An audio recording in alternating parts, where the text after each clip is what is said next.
Here in Texas, when we talk about damaging winds, we probably think about tornadoes, those destructive cyclones that bring winds of 100 miles per hour or more sometimes that can damage an entire city block or in some cases an entire city.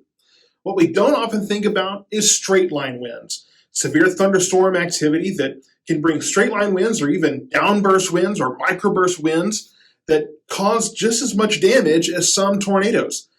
You've often seen situations where shingles on a roof might be blown out of place, or even your trampoline might become your neighbor's problem. Severe winds start at 58 miles per hour. That's where the National Weather Service actually begins to issue severe thunderstorm warnings. We often hear about hail with severe thunderstorm warnings, but sometimes it's the winds on the beginning edge of a storm, right when you see that gust front blowing in, or sometimes even when there's a downburst or a microburst in the middle of a storm. Storms are made up of two sections. There's the updraft and the downdraft. The downdraft is where the air moves downward, and that's what pushes that heavy rain into the ground. And when the wind goes down, it must spread out. Well, the first thing you see is sometimes a downdraft or even a smaller scale of downburst or a microburst. And when you have those winds that come down and spread out in all directions, sometimes you start to notice the rain kind of has a curvature to it closer to the ground. That's that wind spreading out. And when that continues to move outward, you start to see it move ahead of the storm sometimes. That's going to cause your outflow boundaries and your gust fronts on the beginning edge of a storm. Sometimes you have that shelf cloud right on the front of the storm that's moving your way. You know strong winds are about to kick up. Of course, we also see on a long line of thunderstorms, those linear thunderstorm segments that move through, you see them bow out. You see they kind of make a curve moving that direction towards you. That's another indication you might have severe winds moving your way. Sometimes the damage from severe winds can look like tornado damage, but there's an important distinction. If you look at the grand scale, so if you look at an entire neighborhood or an entire city in some cases, you can see if the damage appears to be going in different directions, that's tornado damage.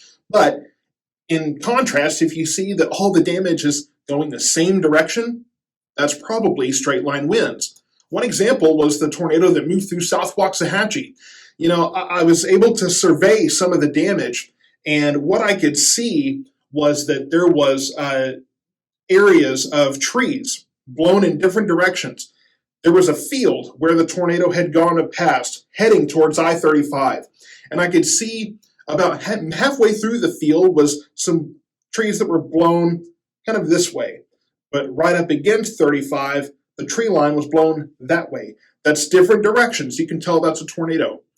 But if that whole area, all the trees were all the same direction, no matter where in the path of the storm you are, that is straight line winds. So always pay attention to severe thunderstorm warnings, and especially when you hear those things about downbursts or microbursts, where those winds are shooting down out of the storm and out in all directions. Listen to when we talk about a gust front on the beginning of a storm, or even sometimes those outflow boundaries that are moving out ahead of the storm. And sometimes those outflow boundaries and those bow echoes can cause quasi-linear tornadoes. So sometimes you get the best of both worlds.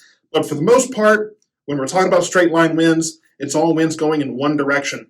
So when those severe thunderstorm warnings are issued, be prepared for strong winds. And when we talk about the potential for damaging winds, make sure you anchor down those outdoor items, especially those trampolines, because once the wind gets under them and they're airborne, it's the wind blowing against that trampoline, and it's going to carry it sometimes a pretty good distance down your street or down your block.